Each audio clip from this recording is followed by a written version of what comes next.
Hello everyone, this is Patty from PentaQ. I am here with Devin Younge, who was PCS's shoutcaster in 2021, right?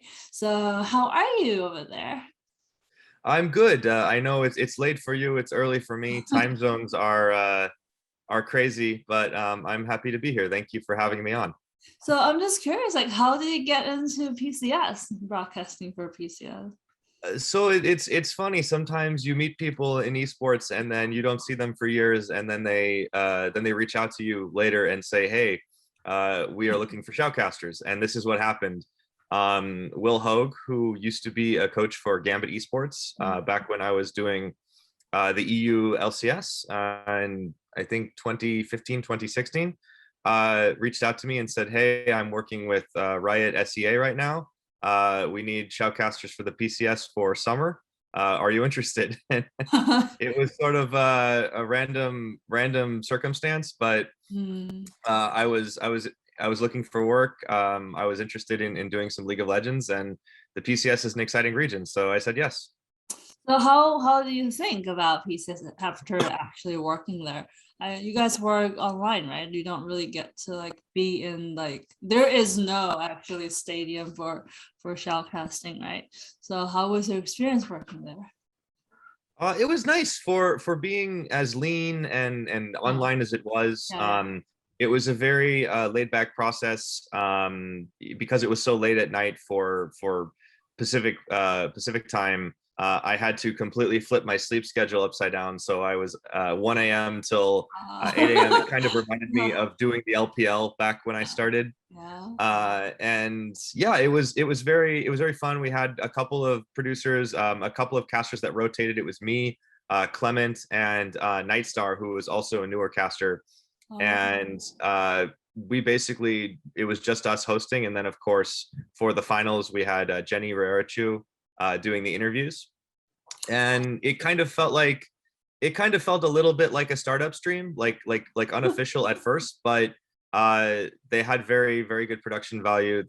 We were getting the Chinese stream directly yeah. to us, and we were allowed to just kind of make our own segments and do whatever we wanted. So I like the freedom, and the region is a very fun one to spectate. They do a lot of interesting things.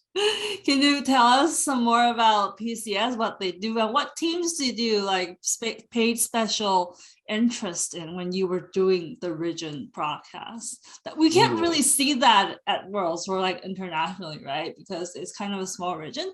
But as a shoutcaster there, can you tell us some more, like maybe something we don't really know from the region?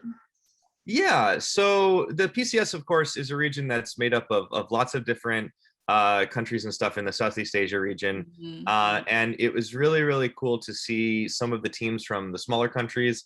For instance, we had Liab Esports from the Philippines, Mhm. who were kind of like they're sort of the sports underdogs, right? They're never expected to win against anybody. They're one of the bottom teams, but also they're the only team representing the Philippines.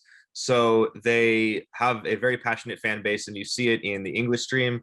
You see it in the Chinese stream. I think sometimes I never checked it, but I think you could probably see it in the Thai stream as well. And it's really fun to not only see their fans supporting them, but when they actually get wins, it's always a big deal. They have this jungler Dodoy, who is kind of like crazy aggressive, and he's considered to be like the Filipino prodigy.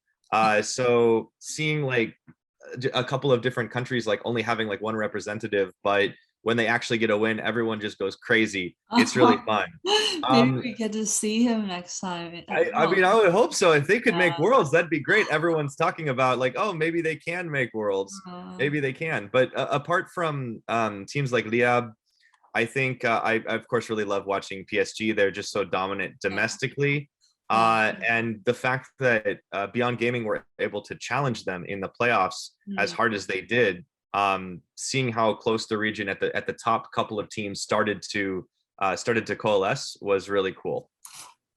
That's because I was their translator last year, right? So there wasn't Beyond Gaming last year. It's a new team, so it's very exciting to see because PSG was the dominant team even last year, before this year, and then this year suddenly this other team came on. It's pretty exciting for the region. Um, but like, so you've been watching Worlds, obviously, right? And Mhm. we're working on it, working on the broadcast or any side of Worlds. I've been doing talk shows with League Uh, Day. We uh, have a show called World's Happy Hour where we uh, just discuss the games, and it's mostly a meme show. mm, But there's also some light analysis, and we just talk about, we have a drink and we talk about like what our favorite mm, games of the day what were, or like what the strangest thing we saw. I'm mm. also writing articles with InVen Global. I just Oh. put one out recently, that I called "Grading the Groups," and Mhm. it's sort of a almost a tier list where I assign all of the teams Oh. grades, like I'm their teacher. So which team is A? Which team's get A? Right now, the teams that I gave A's for the first round of groups was Edward Gaming and Damwon Gaming. Maybe. So Oh. Damwon Kia, excuse me. Yeah, so they got A plus. I think I gave RNG an A as well because I didn't expect them to be quite that good. That And sounds LNG got so an much A like a minus. teacher. So much like a teacher, like a real teacher. The way Yeah, you they like didn't say they that. didn't give me an apple though, so I'm still waiting on that. Nice. So like what is your impression on this year's World so far? Oh Overall. man, I think there's so many surprises. I think I Mm. think everyone's I think everyone's pickums are boom.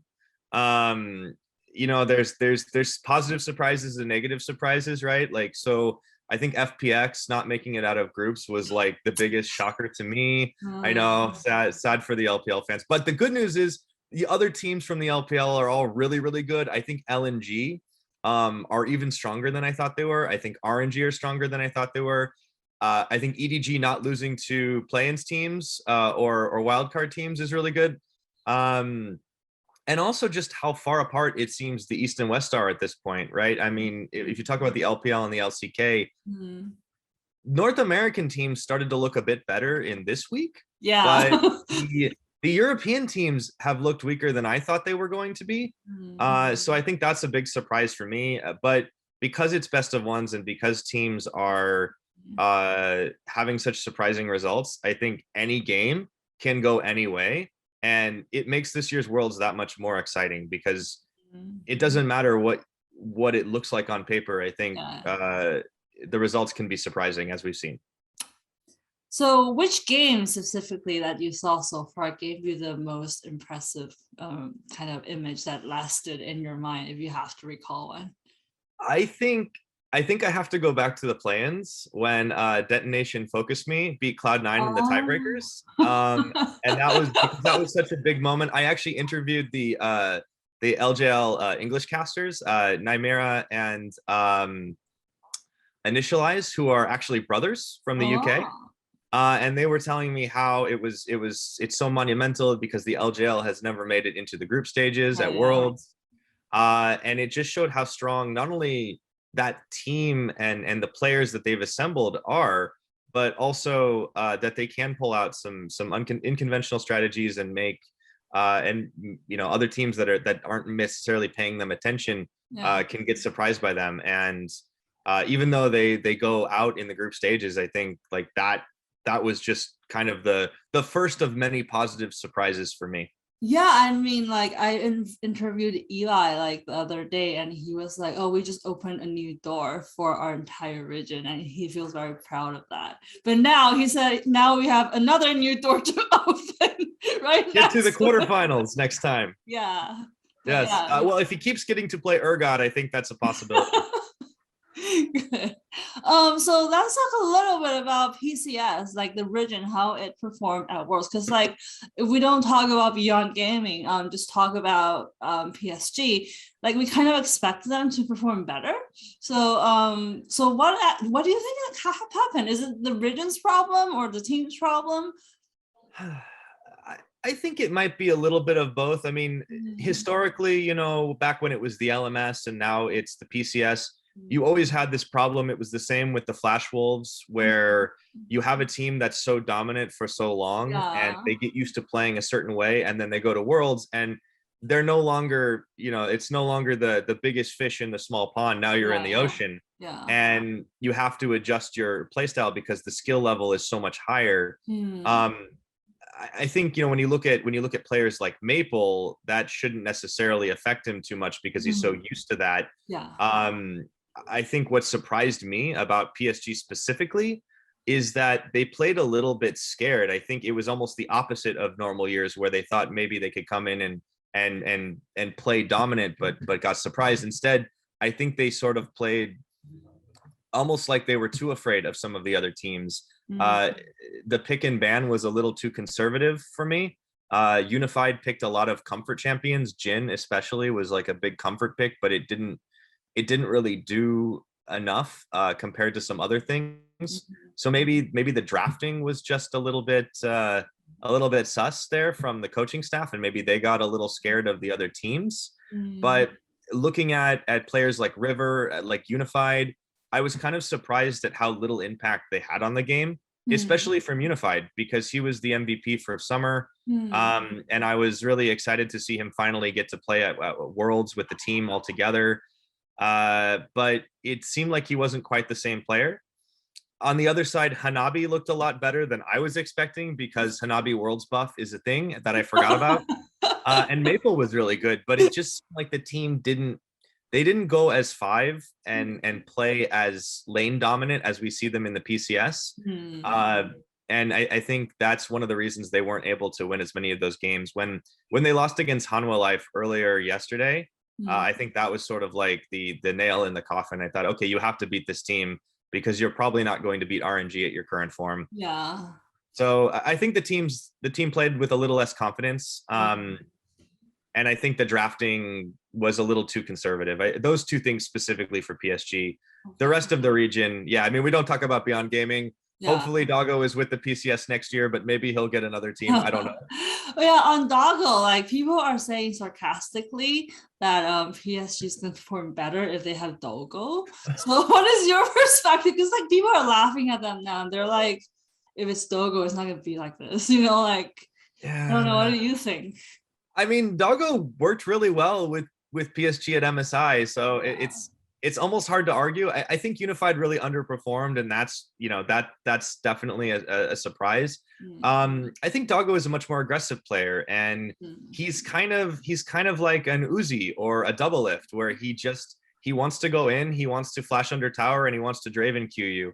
I think you need a good support in that case. I think like Kaiwing is a really really good support, and I think that works together. Where you mm, saw in the Beyond Gaming matches, like Kino is not quite at that same level.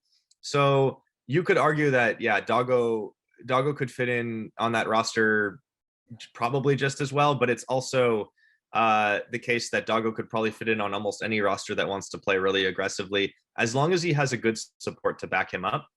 Because sometimes he puts on the blinders and doesn't see what's behind him or to the mm, side, and he can get caught a little bit. But mm, his positioning is really good. His individual skill is really good, and it's nice to see him at least get to showcase that skill, even mm, if his team couldn't make it out of play-ins. mm. Okay, so like since you've seen PCS, like you told me that they have this issue all the time, right? Underperforming at Worlds, no matter how dominant they are at their own region. So how do you think, as a suggestion, like how do you think the region can improve on that issue? Because it's a big issue. Like it's not going away. It seems like it's just there. Yeah, there's no easy answer. I mean, in a perfect world, I would like to see like Rift Rivals come back, like more international competition, especially for the teams, excuse me, that are all within that side of the world. I'd like to see the LCK and the LPL teams compete with the PCS teams, Mm, and the VCS teams as well, because even though we yeah, didn't get to see the VCS teams at Worlds, yeah, I think overall they've shown that they're just as strong, if not stronger, than the PCS region. yeah. I'd love to see kind of like an all Eastern tournament.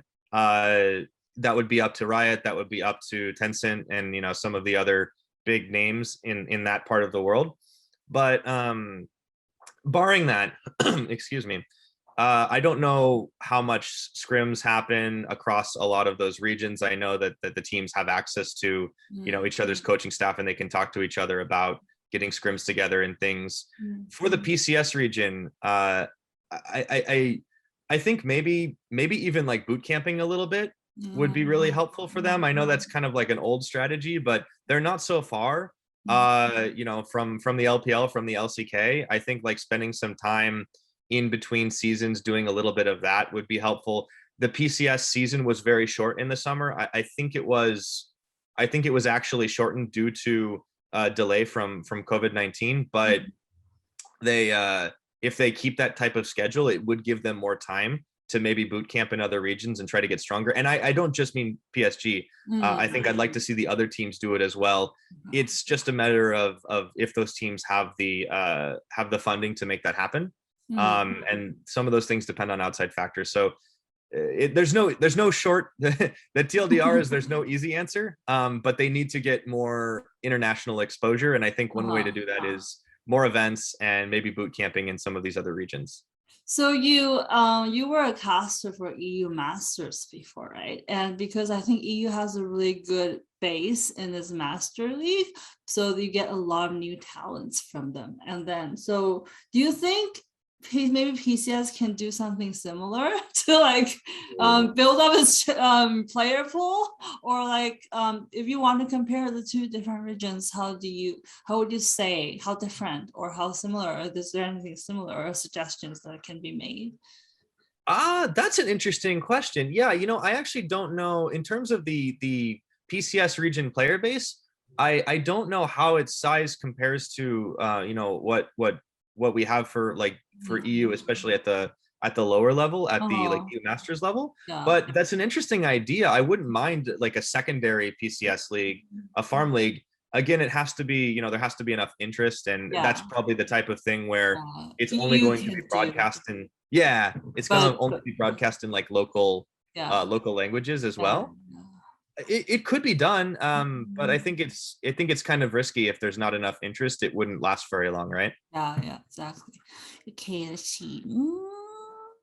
So how do you look at EU and NA's performance in the second round? Well, there is something that people call EU Week 2. And I forgot that Cloud9 also gets that buff because they have some EU players. So at the very least, Cloud9 definitely looked so much better in Week 2. When I talked about the grading, I was talking about how I gave some teams A's. Cloud9 were a team that I gave a D in Week 1, and then they basically turned up and kind of just destroyed it. So Week 2 sometimes changes a lot. Best of ones, as I mentioned, anything can happen. It's not like a best of series where it builds off momentum. I think Cloud9 in particular did really well. I think I didn't really expect 100 Thieves to make it out of their group because you have EDG and T1 in there, and that's two of the strongest teams in the tournament, it turns out. I think Fnatic were in a really unfortunate situation, but they still played their hearts out. They still managed to get a win even against Royal Never Give Up, which was really impressive.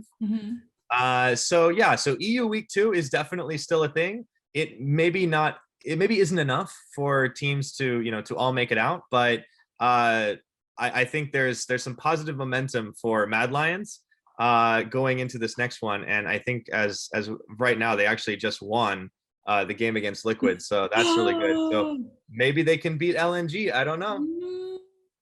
So yeah, when we're interviewing, the games are going on right now. I guess, do you think it's because of the meta change that EU and NA is performing better, or is it like they're like warming up slower? Maybe. I think EU and NA teams in particular, I think they're a little bit more susceptible to mental boom earlier. If they start losing games, I think it kind of spirals a little bit for them. And I think having that week off to reset like changes things. Like Cloud9 is like the perfect example of this, right? Like you can see what happened in Week 1 where they basically were just like speed running losses and Perk stayed on the Nexus and then they lost the game. But then they turned it around and they looked like a completely different team. It's sort of like a bounce back effect. I think they just need a little bit of time to reset. So the schedule where teams Uh, play all on one day and they maybe get a few breaks in between is actually really helpful. awesome. Let me see. So which team do you predict is gonna win the world champion this year? So I started this whole thing by predicting Damwon. Yeah. I looked at the strong teams. I mean, this was back when everyone, a lot of people thought FPX were going to win it. Mhm. I still think like T1 and Edward Gaming are all really, really good. And kind of in my heart, I want Edward Gaming to win because I've watched them off and on since like 2014, back when they had Name, and we didn't really get to see them shine in that tournament. Mm. But I do think that Damwon look like the strongest team overall. Um, I think Showmaker is probably the best player in the world right now. And usually, if you have the best player in the world, you probably win worlds. that's what I heard from professionals. But like, yeah, That's what the pro players tell me. So I have to listen to yeah, them. They have the big brains. yeah. So like, because other people might be thinking otherwise, but like most when I asked like coaches and stuff, that's what they told me. Done one. Yeah. But I think it turned out Damwon's group was not as strong as people thought. Uh, Mm. not just because of Fun Plus Phoenix, but because the level between Cloud9 and Rogue was actually really close, but still not quite at that level. Mm. So if anyone surprises, I think it's probably going to be EDG. We'll see. We'll see. That's what my heart says. Yeah. Do you see any rookies at Worlds that impressed you and think they can maybe like shine in the future? Yes, I think Bean from Fnatic is going to get signed by an by an LEC team Mm. for a starting spot, because he had such an impossible task to come in and try to compete with some of the best players in the world, and he had never been even on the LEC stage. I think he was just from the EU Masters. Mm. And not only did he play really well, he was one of the best players on the team and kind of almost made a highlight reel for himself. So Yeah. I think Bean was really positively surprising as a rookie. And I am super excited to see what the future is for him. Awesome. Yeah, we'll be looking out for him. So you said you actually casted LPL before. Way back in the day, Ah. 2014. So can you share some experience of the time that you casted? Yeah. So this was before there was no official broadcast, and Oh, wow. Froskerin and Kelsey Moser had reached out to me, and because I had known them online as we Yeah. were kind of just talking about League, and they said they were going to try to get the LPL streamed in English, and they asked if I wanted to shoutcast with them. Um, and I was an amateur shoutcaster at the time, so I said yes, absolutely. It was a nighttime cast, so I had to like shut all my windows and doors, make sure I didn't wake any of my neighbors up, so I could scream at the microphone to see these Chinese teams just like duking it out, crazy action. It was the year after I think they were Starhorn Royal Club back then, or it was Royal Club in 2013, had just gotten all the way to the finals, and everyone was like, "Oh, this LPL region is legit. It's not just Korea." So I was really excited to be part of to be commentating a region that was really, really new to Westerners. That Yeah. was like, oh, people didn't know what this was, didn't know anything about it. And we had not only some really interesting, surprising plays, I think like EDG showing up and being really popular, whereas WE were sort of like falling a little bit back, and they had been so historically dominant, because this was like just after, I think they still had like Salme and oh gosh, Wei Zhao. Oh, So this, wow. but they were sort of just past their prime. So everyone still thought WE was going to be like the best team. But then EDG and of course Starhorn Royal Club were coming in. But the whole thing was run off of just a couple different computers between my place in San Diego and Frosker in Chicago. And we uh, had to synchronize because we were watching the Chinese stream, but uh, we didn't have like a feed or anything. uh-huh. So during commercial breaks, we had to just keep refreshing and making sure, okay, we're on this commercial for this motherboard right now, so that when we Well, were casting, we'd be at the same timestamp. And it was so scuffed, but it worked out, and like nobody knew for the what entire happened time they were watching. backstage? Yeah, Wow. it was all smoke and mirrors. We had to make sure like people didn't know like this was just like a startup stream. There were people who thought it was Amazing. like officially sponsored. Amazing. So nice to know that. So Yeah, are you a, it was yeah, crazy. are you a fan of like any LPL teams right now, as Oh, of now? I will be right back. I have something to show you. Okay.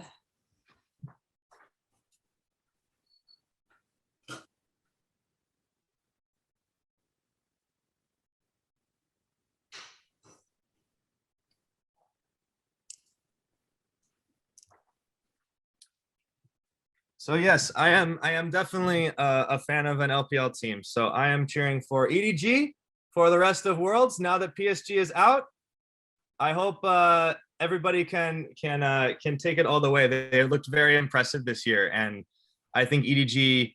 I think they're probably the strongest team from the LPL right now. So I'm hoping that they can win it, even if I think it's going to be Damwon. My heart says EDG. That's very like very clear answer. That's really nice. That's where I'm gonna put on Reddit the headline. You think EDG and Dom are probably gonna win?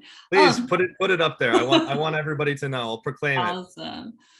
So watching the LPL in English class right now, what do you want more from them? If they can improve on like what aspects? Now it's more developed than before, right? But like, do you Yeah. just want to see something more? So I know they've had people in studio sometimes, but not all the time. I'd like to see it more on site. I think some of the casters that are working there are really, really good. I've actually worked with Dagda and Penguin a couple of times back in EU Masters, in fact. Yeah. Oh I think it's wow. yeah, I think Like, it's a really good place for casters to develop themselves because it's such a fast-paced region. It has lots and lots of games, so you get lots of practice.